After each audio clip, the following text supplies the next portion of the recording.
കർത്താവിൻ്റെ പരിശുദ്ധമുള്ള നാമം വാഴ്ത്തപ്പെടുമാറാകട്ടെ. അനുഗ്രഹിക്കപ്പെട്ട യൂണിക് പ്രയർ ഫെലോഷിപ്പിൻ്റെ ഈ പ്രാർത്ഥനാ കൂട്ടായ്മയിൽ ഒരു പ്രാവശ്യം കൂടെ നിങ്ങളോട് ഒരുമിച്ച് കൂടി ദൈവത്തെ മഹത്വപ്പെടുത്തുവാൻ ദൈവം എൻ്റെ ജീവിതത്തിൽ നൽകിയ അവസരത്തിനായിട്ട് നന്ദിയോടെ കർത്താവിന് സ്തോത്രം ചെയ്യുന്നു. ഇവിടെ സന്നിഹിതരായിരിക്കുന്ന എല്ലാ സഹോദരങ്ങൾക്ക്, ആൻറ്റിമാർക്ക് കർത്താവായ യേശു ക്രിസ്തുവിൻ്റെ ധന്യനാമത്തിൽ സ്നേഹ വന്ദനത്തെ അറിയിക്കുന്നു.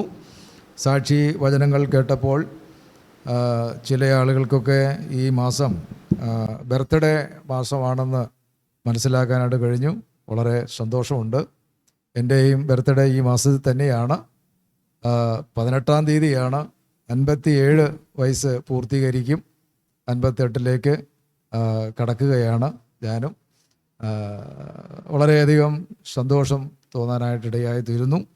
ദൈവം നമ്മെ അനുഗ്രഹിക്കുമാറാകട്ടെ. നമ്മുടെ പ്രാർത്ഥനകൾക്ക്, നമ്മുടെ ആവശ്യങ്ങൾക്ക് സ്വർഗീയ പിതാവ് തത്സമയത്ത് മറുപടികൾ നൽകി തരുവാനൊക്കെ ഇടയായി തീരും. നമുക്ക് വിശ്വാസത്തോടുകൂടെ തുടർന്നും പ്രാർത്ഥിപ്പാനായിട്ട് ദൈവം നമ്മെ സഹായിക്കട്ടെ. പ്രത്യേകിച്ച് ഈ ആൻറ്റിയൊക്കെ വളരെ പ്രായമായിട്ടും ഈ പ്രാർത്ഥനയിലേക്ക് ഈ സ്റ്റെപ്പൊക്കെ കയറി വരാൻ ഇത്രയും ഉത്സാഹം കാണിക്കുന്ന അകത്തുള്ളതായിരിക്കുന്ന ആ ദൈവിക ചൈതന്യമാണ് എന്ന് മനസ്സിലാക്കാനായിട്ട് കഴിഞ്ഞു. ആൻറ്റി പറഞ്ഞു 82 വയസ്സ് പൂർത്തീകരിക്കുകയാണ്. കണ്ട അത്രയും തോന്നുകയില്ല.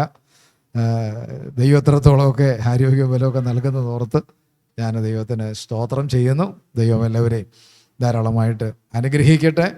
ഒരു തിരുവചന വേദഭാഗം നമുക്ക് വായിക്കാം.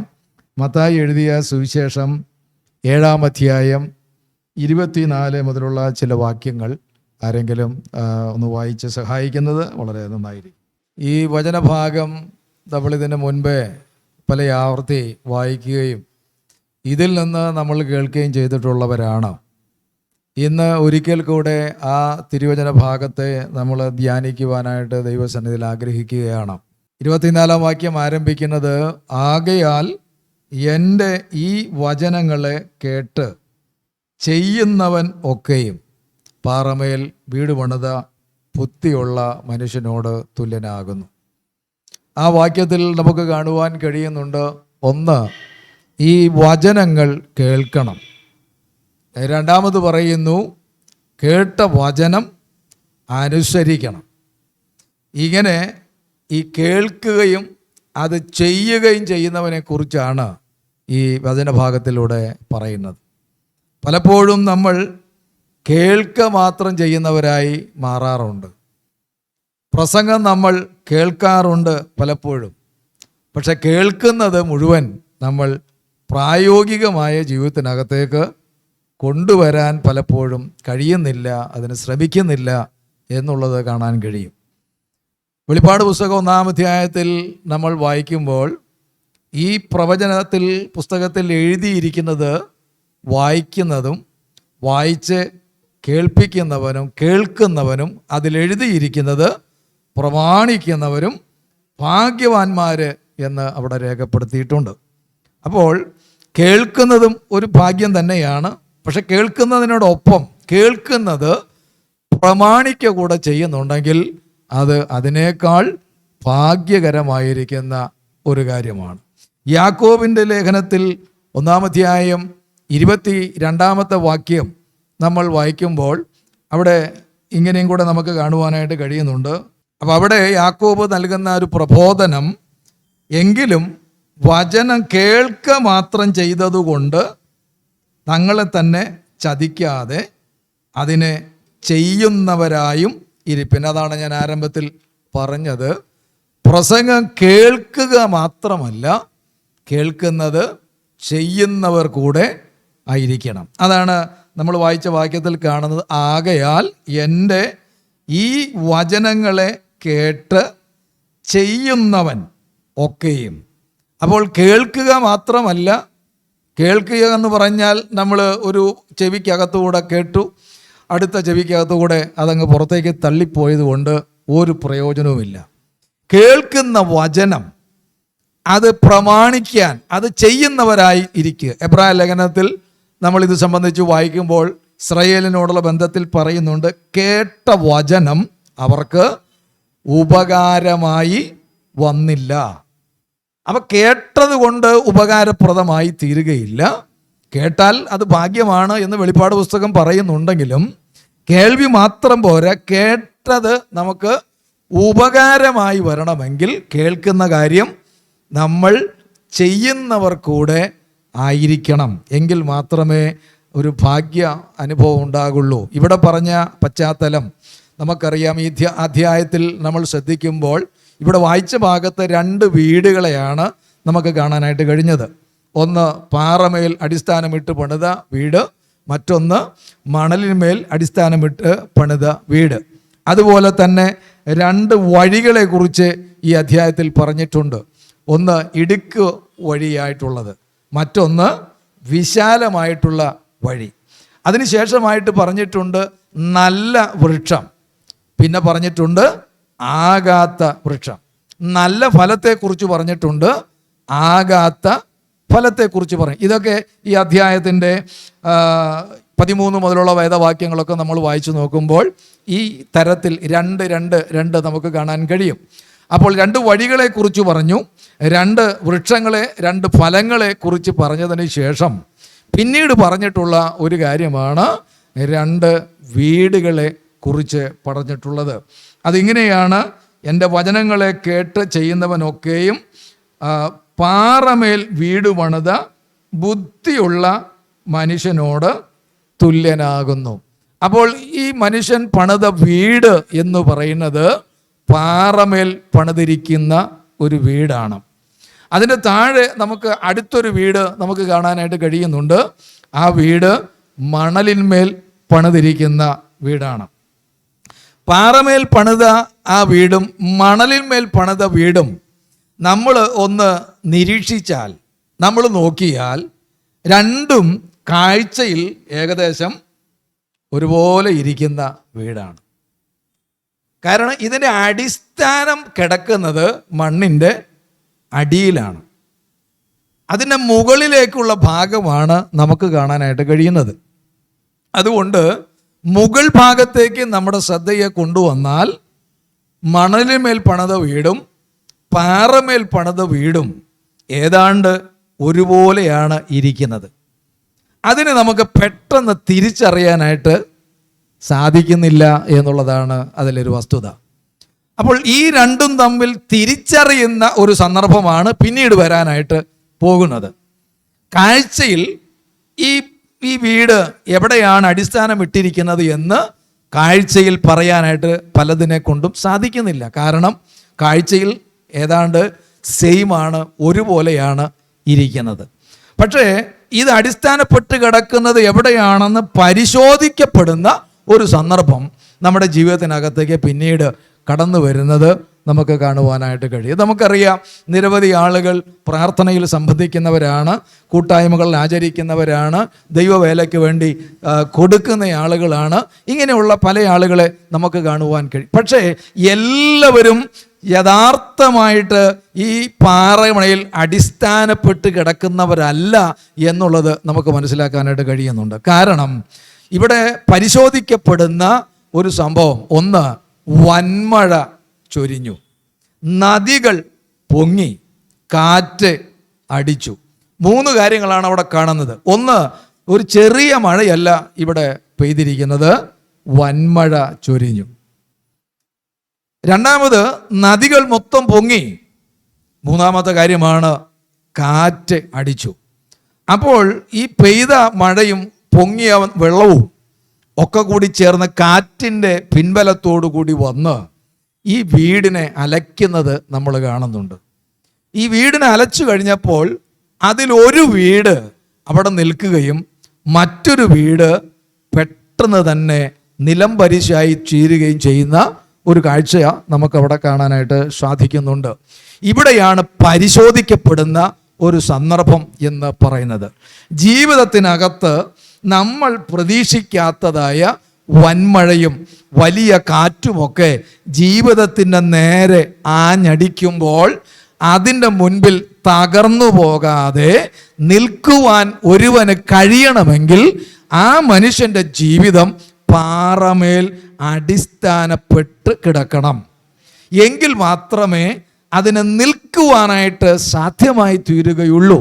എത്ര വീടുകളാണ്, എത്ര വ്യക്തികളാണ് ഇതിനോടകം അവരുടെ നേരെ ആഞ്ഞടിച്ച കാറ്റ്, അവരുടെ നേരെ ചൊരിയപ്പെട്ടതാകുന്ന വൻമഴ അവരെ തകർത്ത് കളയാൻ ഇടയായി തീർന്നിട്ടുണ്ട്. നമ്മൾ വിചാരിച്ചു നമ്മോടൊപ്പം പ്രാർത്ഥിക്കാൻ വന്നിരുന്ന ആളല്ലേ, നമ്മോടൊപ്പം കൂട്ടായ്മ കൂടിയിരുന്നവരല്ലേ, നമ്മോടൊപ്പം സഞ്ചരിച്ചിരുന്ന ആളുകളല്ലേ, പുറത്തുനിന്ന് നോക്കിയാൽ അവർക്കൊരു പ്രശ്നം ഉണ്ടായിരുന്നില്ലല്ലോ, വളരെ പെട്ടെന്നായിരുന്നല്ലോ അത് സംഭവിച്ചത് എന്ന് ചിലരെ കുറിച്ച് നമ്മൾ വിലയിരുത്താറുണ്ട്. കാരണം അവർക്ക് ഒരു അടിസ്ഥാനം ശരിയായ വിധത്തിൽ ക്രിസ്തുവിൻ്റെ മേലില്ല, അല്ലെങ്കിൽ ഈ പാറയുടെ പുറത്ത് ഇല്ല എന്നുള്ളതാണ് നമുക്ക് കാണുവാൻ കഴിയുന്നത്. ഏതാണ് ഈ പാറ എന്ന് ചോദിച്ചാൽ നമുക്ക് കൊരിന്തിയ ലേഖനം 1 കൊരിന്ത്യർക്ക് എഴുതിയ ലേഖനം 10-ാമത്തെ അധ്യായമാണ് നമുക്ക് ആ പാറ ഏതാണെന്ന് വളരെ വ്യക്തമായിട്ട് കാണിച്ചു തരുന്നത്. ദയവായിട്ട് ആ ഭാഗം ഒന്ന് വായിക്കാൻ നന്നായിരിക്കും. അവിടെ നമ്മളിങ്ങനെ വായിക്കുന്നുണ്ട്. അതിൻ്റെ 4-ാമത്തെ വാക്യത്തിലാണ് നമ്മൾ വായിക്കുന്നത്. അവരെ, അതിൻ്റെ 1 മുതലുള്ള വാക്യങ്ങളൊക്കെ വായിച്ചാൽ, സഹോദരന്മാരെ, നമ്മുടെ പിതാക്കന്മാർ എല്ലാവരും മേഘത്തിന് കീഴിലായിരുന്നു, എല്ലാവരും സമുദ്രത്തിലൂടെ കടന്നു, എല്ലാവരും മേഘത്തിലും സമുദ്രത്തിലും സ്നാനമേറ്റു, മോശയോട് ചേർന്നു, എല്ലാവരും ഒരേ ആത്മീയ ആഹാരം തിന്നു, എല്ലാവരും ഒരേ ആത്മീക പാനീയം കുടിച്ചു. അവരെ അനുഗമിച്ച ആത്മീക പാറയിൽ നിന്നല്ലോ അവർ കുടിച്ചത്, ആ പാറ ക്രിസ്തു ആയിരുന്നു. ആ പാറ ക്രിസ്തുവായിരുന്നു. അപ്പോൾ ക്രിസ്തുവിൻ്റെ മേൽ അടിസ്ഥാനപ്പെട്ട് ഇരിക്കുന്ന ഒരു വ്യക്തിയുടെ ജീവിതത്തിനകത്ത് എത്ര വലിയ വൻമഴ ചൊരിഞ്ഞാലും, എത്ര വലിയ കാറ്റടിച്ചാലും, എത്ര വലിയ പ്രതികൂലത്തിൻ്റെ അനുഭവം ആ വ്യക്തിയുടെ ജീവിതത്തിനകത്ത് കടന്നു വന്നാലും, ഞാൻ ഓർമ്മിപ്പിക്കട്ടെ പ്രിയമുള്ളവരെ, അതിന് തകർച്ച സംഭവിക്കുകയില്ല. അത് ആ വീടിൻ്റെ അടിത്തറ പാറമേൽ നിൽക്കുന്നു എന്നതാണ് അത് വീഴാതിരിക്കാനുള്ള ഏക കാരണം എന്ന് പറയുന്നത്. നമ്മൾ പുറമേയുള്ളതാകുന്ന വീക്ഷണത്തിൽ മനോഹരമായി ടൈലിട്ടിട്ടുണ്ട്, നല്ല ഭിത്തിയാണ്, നല്ല പെയിൻ്റ് അടിച്ചിട്ടുണ്ട്, നല്ല ഇൻറ്റീരിയർ വർക്കുകളൊക്കെ നടത്തിയിട്ടുണ്ട്. ഒന്നിനും ഒരു കാഴ്ചയിൽ ഒരു പ്രയാസവും പറയാൻ കഴിയാത്ത നിലവാരത്തിലാണ് മണലിന്മേൽ പണിത വീടും നിൽക്കുന്നത്. എന്നാൽ അതിൻ്റെ അടിസ്ഥാനം മണലിലായിരുന്നു എന്ന് വെളിപ്പെട്ടത് ജീവിതം പരിശോധിക്കപ്പെട്ടപ്പോഴാണ്. അപ്പോൾ നമ്മുടെ ജീവിതത്തിനകത്ത് നമ്മൾ പ്രതീക്ഷിക്കാത്ത സാമ്പത്തിക ബാധ്യത വന്നു, അല്ലെങ്കിൽ നമ്മൾ പ്രതീക്ഷിക്കാത്ത ചില ആളുകൾ നമ്മളെ മാനസികമായി തകർക്കുന്ന ചില വാക്കുകൾ ഉപയോഗിച്ചു, ചില ബന്ധങ്ങളിൽ വിള്ളലുകൾ ഉണ്ടായി. അങ്ങനെയുള്ള പല പ്രശ്നങ്ങളൊക്കെ കടന്നു വരുമ്പോൾ പലരും തളർന്നു പോകുന്നതും തകർന്നു പോകുന്നതും നമുക്ക് കാണുവാനായിട്ട് കഴിയുന്നുണ്ട്. യേശുവിനെ അനുഗമിച്ച കൂട്ടത്തിലുള്ള പല ആളുകളും അവരെ അപ്പം ഭക്ഷിക്കാൻ കിട്ടിയപ്പോഴും രോഗസൗഖ്യം കിട്ടിയപ്പോഴൊക്കെ അവർ കർത്താവിനെ പിറകെ അനുഗമിക്കാനായിട്ടുണ്ടായിരുന്നു. എന്നാൽ നമുക്ക് ക്രൂശിൻ്റെ ചുവട്ടിലേക്ക് വരുമ്പോൾ കർത്താവിനോടൊപ്പം നിൽക്കാനായിട്ട് ഈ അപ്പം കഴിച്ചവരും ഈ കൂടെ നടന്ന് സൗഖ്യം പ്രാപിച്ച ആളുകളെ ഒന്നും നമുക്ക് അവിടെ കാണാനായിട്ട് കഴിയുന്നില്ല. എന്തിനേറെ പറയുന്നു, അപ്പോസ്തലന്മാരിൽ കർത്താവിൻ്റെ ശിഷ്യന്മാരിൽ ഏറ്റവും പ്രധാനി എന്ന് പറയപ്പെടുന്ന പത്രോസ് ശ്ലീഹ പോലും കർത്താവിനെ അങ്ങനെ അനുഗമിച്ചു വന്നു കഴിഞ്ഞപ്പോൾ, ആ തീ കായുന്നവരുടെ കൂട്ടത്തിൽ നിൽക്കുന്നത് കണ്ടപ്പോൾ അതിലൊരു സ്ത്രീ പറയുകയാണ്, നീ ആ കർത്താവായ യേശുവിൻ്റെ നസ്രായൻ്റെ കൂട്ടത്തിലുള്ള ആളല്ലേ? നിന്റെ ഉച്ചാരണം അത് വെളിവാക്കുന്നുണ്ട് എന്നുള്ള തരത്തിൽ പറഞ്ഞപ്പോൾ നമ്മളവിടെ വായിക്കുന്നത് എങ്ങനെയാണ്, ഞാൻ അവനെ അറിയുന്നില്ല. അറിയുന്നില്ല എന്ന് പറയുകയല്ല, ആണയിടാനും പ്രാകാനും തുടങ്ങി. അപ്പം നോക്കണം, ആ കർത്താവിനോടൊപ്പം നടക്കുന്ന ഒരു വ്യക്തിയാണ്. അത്ഭുതങ്ങൾക്ക് സാക്ഷ്യം വഹിച്ചു, അടയാളങ്ങൾക്ക് സാക്ഷ്യം വഹിച്ചു, പലതിനൊപ്പം നടന്നതാണ്. പക്ഷെ പ്രതിസന്ധി വന്നപ്പോൾ അവിടെ എന്ത് ചെയ്തു? നിൽക്കാൻ കഴിഞ്ഞില്ല. അപ്പം അതിന് കർത്താവ് മുൻപേ കൂട്ടി പത്രോസിനോട്, യാക്കോബിനോട്, യോഹന്നാനോട് പറഞ്ഞ് അവരെ വേറിട്ട് കുറച്ച് സ്ഥലത്തേക്ക് മാറ്റിക്കൊണ്ടുപോയിട്ട് കർത്താവ് പറയുകയാണ്, നിങ്ങൾ ഉണർന്നിരുന്ന് പ്രാർത്ഥിക്കണം. എന്തിനു വേണ്ടിയാ? പരീക്ഷയിൽ അകപ്പെട്ടു പോകാതിരിപ്പാൻ ഉണർന്നിരുന്ന് പ്രാർത്ഥിക്കണം. അപ്പോൾ പ്രാർത്ഥിക്കാൻ വേണ്ടി പറഞ്ഞ് അവരെ ഒരിടത്താക്കിയിട്ട് അല്പം കൂടെ മുൻപോട്ട് ചെന്ന് കർത്താവ് പ്രാർത്ഥിച്ച് മടങ്ങി വരുമ്പോൾ കണ്ട കാഴ്ച, ഇവര് എന്ത് ചെയ്യാണ്? നമ്മൾ ഈ യോഗത്തിലൊക്കെ ഇരുന്ന് ഇടയ്ക്ക് എന്ത് ചെയ്തു പോകും? അങ്ങനെയുണ്ട്, ഉറങ്ങിപ്പോകും. അപ്പം അതുപോലെ ഈ ശിഷ്യന്മാരും എന്ത് ചെയ്തു? കർത്താവ് വന്നപ്പോൾ കണ്ടത് ഇവരിന്ന് ഉറങ്ങുകയാണ്. കർത്താവ് ചോദിക്കുകയാണ്, ഒരു നാഴിക പോലും നിങ്ങൾക്ക് എന്നോടൊപ്പം ഒന്ന് ഉണർന്നിരുന്ന് പ്രാർത്ഥിക്കാനായിട്ട് കഴിഞ്ഞില്ല. കാരണം എന്തെന്ന് ചോദിച്ചാൽ, ഇനി നിനക്കെതിരെ വരാൻ പോകുന്ന, നീ അഭിമുഖീകരിക്കാൻ പോകുന്ന ആ പ്രശ്നമെന്ന് പറയുന്നത് അതിഭീകരമായിട്ടുള്ളതാണ്. അതിൻ്റെ മുൻപിൽ നിൽക്കാൻ കഴിയണമെങ്കിൽ, അതിനെ അതിജീവിക്കാൻ കഴിയണമെങ്കിൽ ഇപ്പോൾ നീ പ്രാർത്ഥിച്ചേ മതിയാകൂ എന്ന സന്ദേശമാണ് കർത്താവ് കൊടുത്തത്. പക്ഷേ അത് ആ അളവിൽ ഏറ്റെടുക്കുവാൻ കഴിയാതെ അവർ മൂവരും ഉറങ്ങുന്ന കാഴ്ച നമുക്കവിടെ കാണാൻ കഴിയുന്നുണ്ട്. കർത്താവ് വീണ്ടും പോയി പ്രാർത്ഥിച്ച് ഇവർ വീണ്ടും കണ്ണിന് ഭാരം ഏറുന്നത് കൊണ്ട് അവർ ഉറങ്ങുന്നത് കണ്ടിട്ട് കർത്താവ് അവരോട് പറയുകയാണ്, വാ പോകാം, ഇനി നിങ്ങൾ എന്ത് ചെയ്തോ? ഉറങ്ങി ആശ്വസിച്ചോ. പിന്നീടാണ് നമുക്ക് മനസ്സിലായത്, പത്രോസിന് മുൻപിലേക്ക് ഈ പ്രതിസന്ധി വന്നപ്പോൾ പത്രോസിന് അതിന് മുമ്പിൽ നിൽക്കാൻ കഴിഞ്ഞില്ല. അപ്പൊ ക്രിസ്തുവുമായിട്ടുള്ളതാകുന്ന അമേധ്യമായിരിക്കുന്ന, ആഴമേറിയിരിക്കുന്ന ഒരു ബന്ധം ഒരു വ്യക്തിക്കുണ്ടെങ്കിൽ മാത്രമേ ജീവിതത്തിൻ്റെ നേരെ കടന്നു വരുന്ന പ്രതിസന്ധികൾക്ക് മുൻപിൽ അടിപതറിപ്പോകാതെ നിൽക്കുവാനായിട്ട് ഒരു വ്യക്തിക്ക് കഴിയുകയുള്ളൂ. ആ വ്യക്തിയെക്കുറിച്ചാണ് പറഞ്ഞത്, അവനാണ് ബുദ്ധിമാൻ. ആകയാൽ എൻ്റെ വചനങ്ങളെ കേട്ട് ചെയ്യുന്നവൻ പാറമേൽ വീട് പണിത ബുദ്ധിയുള്ള മനുഷ്യനോട് തുല്യനാകുന്നു. നമ്മൾ ബുദ്ധിമാനായിട്ട് കാണുന്നത് ആരെയാ? ആഴെ കുഴിച്ച് പാറമേൽ അടിസ്ഥാനം വിട്ട് പണിതെടുക്കണേ, അതിൻ്റെ ചെലവ് എന്തോരമുണ്ട്? അതിൻ്റെ ആ പണി തീരാൻ എത്ര സമയം എടുക്കും അല്ലേ? നല്ല അടിസ്ഥാനമിട്ട് ഉറപ്പിച്ച് പണിതെടുക്കുകയാണെങ്കിൽ വാനം മാന്തി അതിനകത്ത് കരിങ്കല്ല് കൊടുന്ന് സെറ്റ് ചെയ്ത് നല്ല ബെൽറ്റൊക്കെ വാർത്ത് നല്ല തറയുണ്ടാക്കി അത് എടുത്തു വരാൻ സമയം ധാരാളം എടുക്കും. അത്രയും പണി മറ്റേ വീടിന് വന്നില്ല. ഈ ജോലി ചെയ്ത് തീർക്കേണ്ട അത്ര സമയവും മറ്റേ വീട് ചെയ്തെടുക്കാൻ വന്നിട്ടില്ല. പണത്തിന് ലാഭം ഉണ്ടായി കാണാം, സമയത്തിന് ലാഭം ഉണ്ടായി കാണാം. പുറത്തുനിന്ന് നോക്കിയ മനുഷ്യൻ പറയുന്നത്, അവൻ ഇത്ര മാസമെടുത്ത് ഇത്ര വർഷമെടുത്ത് ആ വീടിൻ്റെ പണി പൂർത്തീകരിച്ചപ്പോൾ ഇവനാ ബുദ്ധിമാൻ, ഇവൻ എത്ര വേഗം കൊണ്ടാ പണി തീർത്ത്. നോക്കിയേ, ആ വീട് എന്ത് മനോഹരമായിട്ടാണ് നിൽക്കുന്നത്. പക്ഷെ ഒരു പ്രശ്നം വന്നു കഴിഞ്ഞപ്പോൾ സമയമെടുത്ത് പണം മുടക്കി കഷ്ടപ്പെട്ട് അത് ഉറപ്പിച്ച് പണിതെടുത്തവൻ്റെ വീട് അവിടെ നിൽക്കുക. മറ്റേ വീടെന്ന് പറയുന്നത് നിമിഷ നേരം കൊണ്ട് അത് തരിപ്പണമായി പോയെന്നുള്ളതാണ്. അവൾ അതുകൊണ്ട് ബാഹ്യമായിട്ടുള്ള നമ്മുടെ ഈ പ്രവർത്തനങ്ങൾ നമ്മൾ ഏതാണ്ട് അതുപോലെ ആണ് എന്നുള്ള ആ രീതിയിലുള്ള നമ്മുടെ ആ ജീവിതം, പ്രിയമുള്ളവരെ, ഒരു കാറ്റടിച്ചാൽ അതിൻ്റെ മുമ്പിൽ തകർന്നു പോകാവുന്നതേ ഉള്ളൂ. നമ്മുടെയൊക്കെ ജീവിതം പരിശോധിക്കപ്പെടുന്ന ഒരു സന്ദർഭം കടന്നു വരികയാണ്. കൊരിന്ത്യർ ലേഖനത്തിലൊക്കെ നമ്മൾ വായിക്കുന്നുണ്ട്, ചില പണികളെയൊക്കെ കർത്താവ് തീക്ക് മുമ്പിനകത്തുകൂടി കടത്തിവിടുന്നുണ്ട് അല്ലേ? മരം, പുല്ല്, വൈക്കോല്, ഈ വക സാധനങ്ങളൊക്കെ തീ ശോധന ചെയ്ത് കടത്തിവിടും. അത് ശോധന ചെയ്ത് കടത്തിവിടുമ്പോൾ അതിനകത്തുകൂടെ കടന്നു പോകുന്ന പല പ്രവർത്തികളും തീ എന്ത് ചെയ്ത് കളയും? ദഹിപ്പിച്ച് കളയുകയാണ്. അതിന് നിൽക്കാനായിട്ട് പറ്റുന്നില്ല എന്നുള്ളതാണ്. നമ്മൾ നോക്കുക, ദാനിയേലിൻ്റെ പുസ്തകത്തിൽ നമ്മൾ വായിക്കുന്നത് ശദ്രക്കും മേശക്കും അബേദ്നെഗോ എന്ന് പറയുന്ന ആ യഹൂദ ബാലന്മാരെ അവിടെ ജീവിതത്തിൻ്റെ മേൽ വന്ന ഒരു പ്രതിസന്ധിയാണ്. അവരോട് പറഞ്ഞു, ഞാൻ ഇവിടെ നെബൂഖദ്നേസർ രാജാവ് ഉയർത്തിയ ആ 6 മുഴം വണ്ണവും 60 മുഴം ഉയരമൊക്കെ ഉള്ളതായിരിക്കുന്ന ആ സ്വർണ്ണബിംബത്തെ വീണ് നമസ്കരിക്കണം. നമസ്കരിച്ചില്ല എങ്കിൽ തീച്ചുളയ്ക്കകത്ത് ഇട്ട് കളയും. ഇതായിരുന്നു. പക്ഷെ അവർക്ക് ആദ്യത്തെ തവണ അവർ നമസ്കരിച്ചില്ല.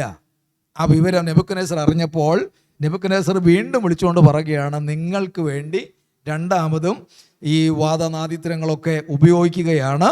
അതുകൊണ്ട് ഇപ്പോൾ വീണ് നമസ്കരിച്ചാൽ നിങ്ങൾക്ക് നന്നായി.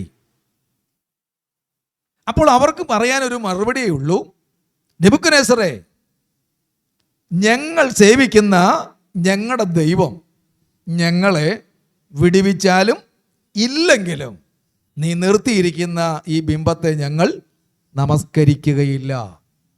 എന്തൊരു ഉറപ്പാ!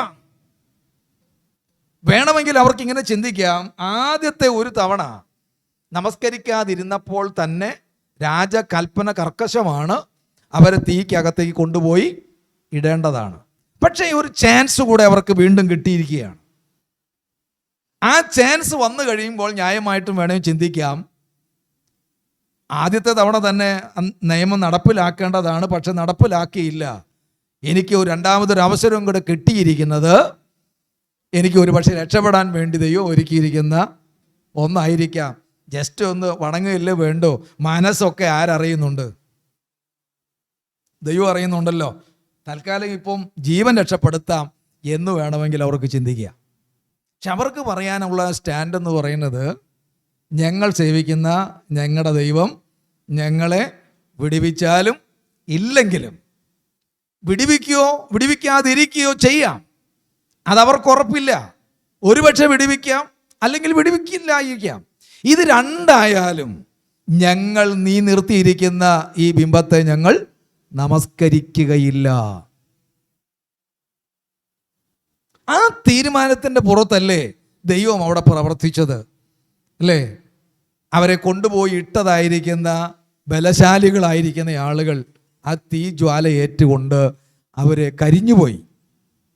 പക്ഷെ അതിനകത്ത് ചെന്ന് വീണതാകുന്ന ആ മൂന്ന് യഹൂദ ബാലന്മാരെ അവർക്ക് തീയുടെ മണം പോലും കിട്ടിയിട്ടില്ല, കാൽച്ചട്ട കരിഞ്ഞു പോയിട്ടില്ല, അവരുടെ ശരീരത്തിൽ എവിടെയും പൊള്ളലേറ്റിട്ടില്ല. അവർ സുഗമമായിട്ട് പുറത്തേക്ക് വരുന്നത് നമുക്ക് കാണുവാനായിട്ട് സാധിക്കുന്നുണ്ട്. എന്ന് പറഞ്ഞാൽ തീച്ചൂളയെ അവർ ഭയപ്പെട്ടില്ല. കാരണം എന്താ?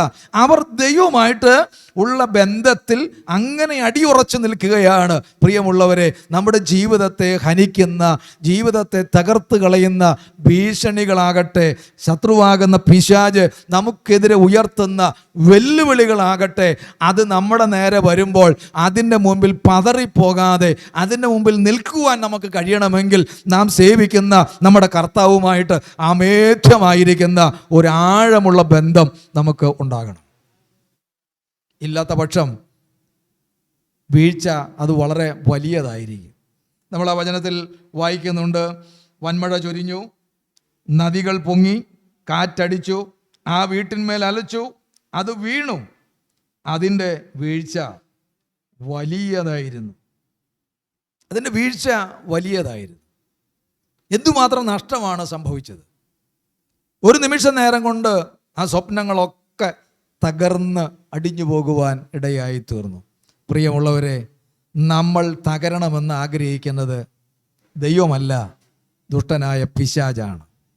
നമ്മുടെ ജീവിതം തകരണമെന്ന്, കുടുംബം തകരണമെന്ന്, നമ്മുടെ തലമുറകൾ തകർന്നു പോകണമെന്ന് ഒക്കെ ആഗ്രഹിക്കുന്ന ഒരു വ്യക്തി എന്ന് പറയുന്നത് ദുഷ്ടനായ പിശാചാണ്. ആ പിശാചിനെ നമുക്ക് ജയിക്കുവാൻ കഴിയണമെങ്കിൽ നമുക്ക് കർത്താവുമായിട്ടുള്ള ആഴമേറിയ ഒരടുപ്പം നമുക്കുണ്ടെങ്കിൽ മാത്രമേ ജയകരമായ ജീവിതം നയിക്കാൻ നമുക്ക് സാധ്യമായി തീരുകയുള്ളൂ. ദൈവത്തിന് സ്തോത്രം. യേശു കർത്താവ് ക്രൂശിൽ കിടക്കുമ്പോൾ യേശു കർത്താവിൻ്റെ ക്രൂശിൻ്റെ അപ്പുറത്തും ഇപ്പുറത്തും രണ്ട് വ്യക്തികൾ ക്രൂശിക്കപ്പെട്ട് കിടക്കുന്നുണ്ട്. അതിൽ ആരംഭത്തിലൊക്കെ ഈ രണ്ടുപേരും കർത്താവിനെയൊക്കെ ഒന്ന് പഴിച്ചു, ദുഷിച്ചു. എന്നാൽ ഒടുവിൽ സമയമായപ്പോൾ ഒരുവൻ കർത്താവിനെ വല്ലാതെ കണ്ട് ദുഷിക്കുകയാണ്. നീ നിന്നെ തന്നെ രക്ഷിക്ക്, അതിനുശേഷമായിട്ട് ഞങ്ങളെ കൂടെ രക്ഷിക്ക് എന്നൊക്കെ പറഞ്ഞ് ദുഷിക്കുന്ന വേളയിൽ ഒരുവൻ പറയുകയാണ്, ഇടത്തോ വലത്തോ കിടക്കുന്ന അത് നമുക്കറിയില്ല. ആ ഒരു ദുഷ്പ്രവർത്തിക്കാരൻ പറയുകയാണ്, നീ ദൈവത്തെ ഭയപ്പെടുന്നില്ലയോ? സമശിക്ഷാവധിയിലായിട്ടും നീ ദൈവത്തെ ഭയപ്പെടുന്നില്ലയോ? നമ്മൾ ഇത് യോഗ്യമായതാണ് നമ്മളിപ്പോൾ അനുഭവിക്കുന്നത്, നമുക്ക് അർഹപ്പെട്ടതാണ്. എന്നാൽ കർത്താവിനെ നോക്കിക്കൊണ്ട് ഒരു ദുഷ്പ്രവർത്തിക്കാരൻ പറയുകയാണ്, ഇവനോ അരുതാത്തത് ഒന്നും ചെയ്തിട്ടില്ല. ആ ഒരു ദുഷ്പ്രവർത്തിക്കാരൻ്റെ വീട് അല്ലെങ്കിൽ ആ ദുഷ്പ്രവർത്തിക്കാരൻ്റെ ജീവിതം അവിടെ വെച്ചാണ് പണിയപ്പെടുന്നത്. അവിടെ വെച്ചാണ് പണിയപ്പെടുന്നത്. അവൻ തിരിഞ്ഞു കർത്താവിൻ്റെ മുഖത്തേക്ക് നോക്കി പറയുകയാണ്, കർത്താവേ, യേശുവേ, അവിടുന്ന് രാജ്യത്വം പ്രാപിച്ചു വരുമ്പോൾ എന്നെ കൂടെ ഓർക്കണം. അതുവരെ ഇല്ലാത്ത ഒരു ലിങ്ക്, അതുവരെ ഇല്ലാത്തൊരു ബന്ധം യേശുവുമായിട്ട് ആ ക്രൂശിലെ അവസാനത്തെ സെക്കൻഡിൽ ആ ദുഷ്പ്രവർത്തിക്കാരൻ സ്ഥാപിച്ചെടുത്തു. ഇനി മരണത്തിന് അവനെ തോൽപ്പിക്കാൻ സാധ്യമല്ല. അവൻ്റെ മുൻപിലുള്ള പ്രശ്നം എന്താ? ദുഷ്പ്രവർത്തിക്കാരൻ്റെ മുൻപിലുള്ള പ്രശ്നം എന്താ? മരണം. ജീവൻ അപഹരിക്കപ്പെട്ടു, ജീവൻ നഷ്ടപ്പെട്ടു പോകുന്ന ആ മരണമാണ് അവൻ്റെ മുൻപിലുള്ള ഇപ്പോഴത്തെ പ്രശ്നം. പക്ഷേ കർത്താവ് അവനെ നോക്കിക്കൊണ്ട് പറഞ്ഞു, ഇന്ന് നീ എന്നോടുകൂടെ പറുദീസയിലിരിക്കുക. അപ്പോൾ യേശു കർത്താവ് മരണത്തെ അതിജീവിക്കുന്നത് പോലെ തന്നെ ഇവനും ആ മരണഭീതിയിൽ നിന്ന് രക്ഷപ്പെടുകയാണ് ചെയ്യുന്നത്. അതുകൊണ്ട് എവിടെയാണ് നമ്മൾ യേശു കർത്താവുമായിട്ട് ആഴമുള്ള ഈ അടുപ്പം ഉണ്ടാകുന്നോ അവിടെയാണ് നമുക്ക് ഈ ഭീതി മാറിപ്പോകുന്നത്, ഭയം മാറിപ്പോകുന്നത്. പിശാചിനെ നോക്കിക്കൊണ്ട്, വെല്ലുവിളിയെ നോക്കിക്കൊണ്ട് നമുക്കിങ്ങനെ പറയാൻ കഴിയും, ദുഷ്ട സാത്താനെ, നിന്റെ പദ്ധതി എൻ്റെ അടുത്ത് നടക്കുകയില്ല, എന്നെ തോൽപ്പിക്കാൻ നിനക്ക് സാധ്യമല്ല. ഞാൻ നിൽക്കുന്നത് ജയാളിയായിരിക്കുന്ന ഒരുവനുമായി ചേർന്ന് നിൽക്കുകയാണ്, അതുകൊണ്ട് എന്നെ തോൽപ്പിക്കാൻ നിനക്ക് സാധ്യമല്ല. അതിനെന്താ വേണ്ടത്? എന്താണെന്ന് വെച്ചാൽ, ആകയാൽ എൻ്റെ ഈ വചനങ്ങളെ കേൾക്കണം.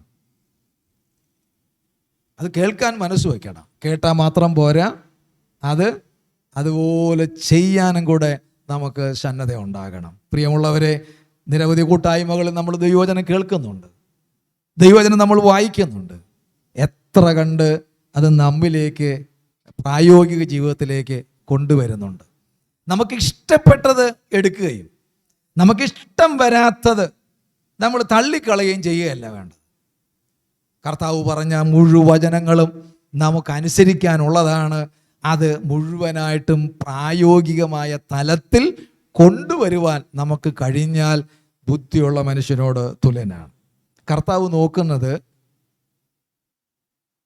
ദൈവത്തെ അന്വേഷിക്കുന്ന ബുദ്ധിമാനുണ്ടോ എന്ന് കാണുവാനാണ് നോക്കുന്നത്, അല്ലേ? ദൈവത്തെ അന്വേഷിക്കുന്ന, ദൈവത്തെ അനുസരിക്കുന്ന, ദൈവത്തെ പിൻപറ്റുന്ന, ഇഷ്ടപ്പെട്ടത് മാത്രം നമ്മുടെ മുമ്പിൽ ഒരു ആഹാരം വെച്ചാൽ അതിൽ നമുക്ക് ഇഷ്ടപ്പെടാത്തത് വരുമ്പോൾ നമ്മൾ അതങ്ങ് മാറ്റിവെക്കും. ചില ഹോട്ടലിലൊക്കെ കയറി കഴിഞ്ഞാൽ വലിയ പ്ലേറ്റും അതിനകത്ത് കുറേയധികം കറികളും ഒക്കെ കൊണ്ടുവന്ന് വയ്ക്കും. അതിനകത്ത് നമുക്ക് ഇഷ്ടപ്പെട്ടത് എടുക്കും, അല്ലാത്തത് അവിടെ തന്നെ നമ്മൾ വയ്ക്കും. ഇതുപോലെ നമുക്കിഷ്ടം തോന്നിയതും നമുക്ക് താല്പര്യമുള്ളതും മാത്രം ഭക്ഷിക്കുന്ന, അതുമാത്രം സ്വീകരിക്കുന്ന ഒന്നല്ല ദൈവം നമ്മിൽ നിന്ന് ആഗ്രഹിക്കുന്നത്. ദൈവം നമുക്ക് ഇഷ്ടപ്പെടാത്തതൊന്നും, ദൈവം നമുക്ക് അനുസരിക്കാൻ കഴിയാത്തതൊന്നും ഇതിനകത്ത് തന്നിട്ടില്ല. മുഴുവനും അനുസരിക്കാൻ കഴിയാവുന്നത് മാത്രമേ ദൈവം തന്നിട്ടുള്ളൂ. അങ്ങനെ ദൈവത്തെ അന്വേഷിക്കുന്ന ഒരു ബുദ്ധിമാനുണ്ടോ എന്ന് കാണുവാൻ ദൈവം നോക്കുകയാണ്. ദാനിയേൽ പ്രവൃത്തിയിൽ നമ്മൾ വായിക്കുമ്പോൾ കാണുന്നുണ്ട്, ബുദ്ധിമാന്മാർ ആകാശത്തിലെ പ്രഭ പോലെ. ദൈവത്തിന് സ്തോത്രം. പ്രിയമുള്ളവരെ, ആ നിലയിൽ നമുക്ക് കർത്താവുമായിട്ടൊരാഴമുള്ള ബന്ധം, നിങ്ങൾക്ക് ആർക്കും ബന്ധം ഇല്ലെന്നല്ല ഞാൻ ഈ പറഞ്ഞു കൊടുക്കുന്നതിൻ്റെ സാരം. നമുക്ക് ബന്ധമുള്ളത് കൊണ്ടാണ് നമ്മളിവിടെ വന്നത്. പക്ഷേ അതല്ല, ഒന്നുകൂടെ ആഴത്തിലുള്ള ഒരു ബന്ധം. ചിലതൊക്കെ കാറ്റടിച്ചാൽ മറിഞ്ഞു വീഴാവുന്ന അടുപ്പമേ ഉള്ളൂ.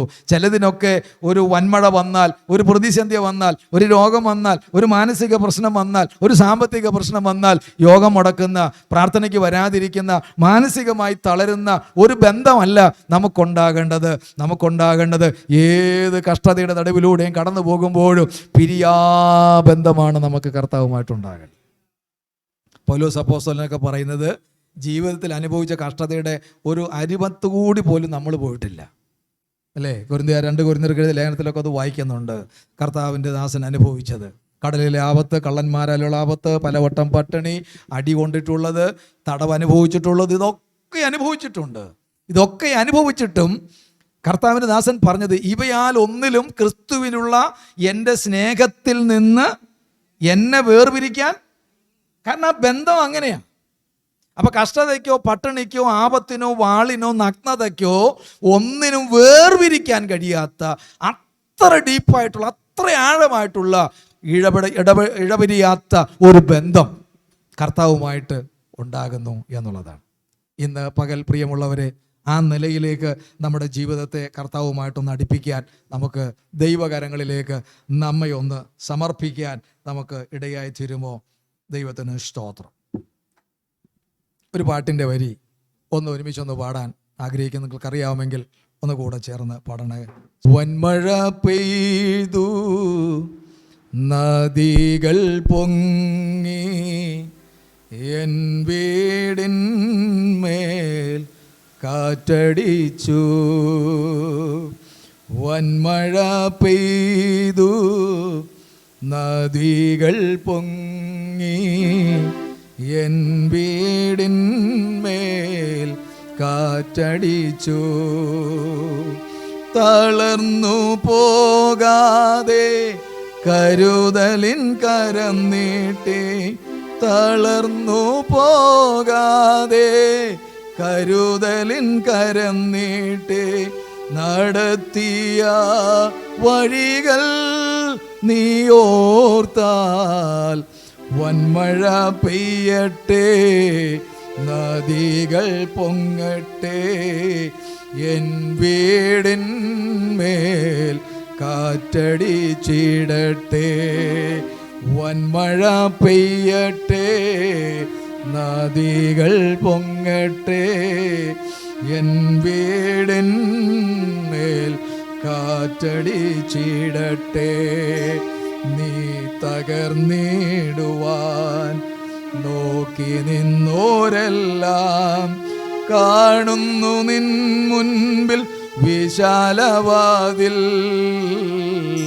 നീ തകർന്നിടുവാൻ നോക്കി നിന്നോരെല്ലാം കാണുന്നു നിൻ മുൻപിൽ വിശാലവാതിൽ.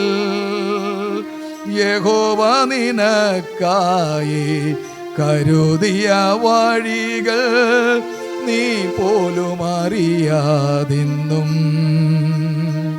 യഹോവ നിനക്കായി കരുതിയ വഴികൾ നീ പോലും അറിയാതിന്നും.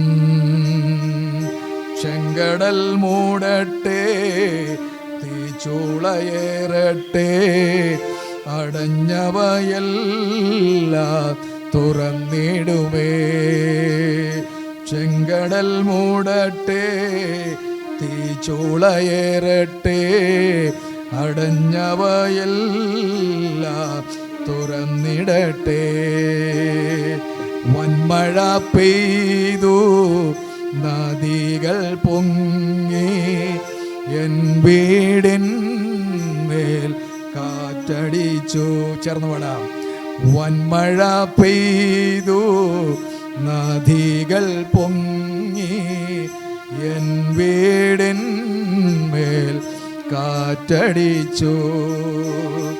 തളർന്നു പോകാതെ കരുതലിൻ കരം നീട്ടി, തളർന്നു പോകാതെ കരുതലിൻ കരം നീട്ടി, നടത്തിയ വഴികൾ നീ ഓർത്താൽ വൻമഴ പെയ്യട്ടെ, നദികൾ പൊങ്ങട്ടെ, എൻ വീടിന്മേൽ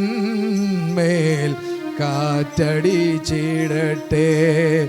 വൻമഴ പെയ്യട്ടെ, നദികൾ പൊങ്ങട്ടെ, എൻ വീടിന്മേൽ കാറ്റടിച്ചിടട്ടെ. ഹല്ലേലൂയ. വൻമഴ പെയ്ത് നദി പൊങ്ങി കാറ്റടിച്ചു, ആ വീടിൻ്റെ മേൽ അലച്ചു. പക്ഷെ അത് പാറമേൽ അടിസ്ഥാനമിട്ട് പണിതതാകിയാൽ അത് വീണില്ല. ദൈവത്തിന് സ്തോത്രം. പിന്നെ ആ പാട്ടുകാരൻ പറയുന്നത്, വൻമഴ പെയ്യട്ടെ, നദി പൊങ്ങട്ടെ, ആ വീടിൻ്റെ മേൽ അടിക്കട്ടെ, എങ്കിലും അവൻ ഭയപ്പെടുന്നില്ല.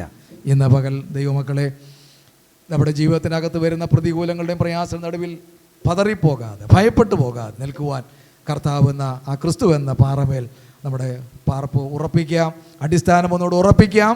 ദൈവം നമ്മെ ഈ വചനങ്ങളാൽ അനുഗ്രഹിക്കുമാറാകട്ടെ. ഇങ്ങനെ ഒരവസരം കൂടെ ഇവിടെ നൽകിയ പ്രിയപ്പെട്ടവരോടുള്ളതാകുന്ന യൂണിക്ക് പ്രയർ ഫെലോഷിപ്പിൻ്റെ എല്ലാ പ്രിയപ്പെട്ടവരോടും പ്രത്യേകിച്ച് സുവിയോടും എനിക്കുള്ള ആഗ്രഹീതമായ നന്ദി അറിയിക്കുന്നു. ദൈവം നമ്മെ സഹായിക്കുമാറാകട്ടെ.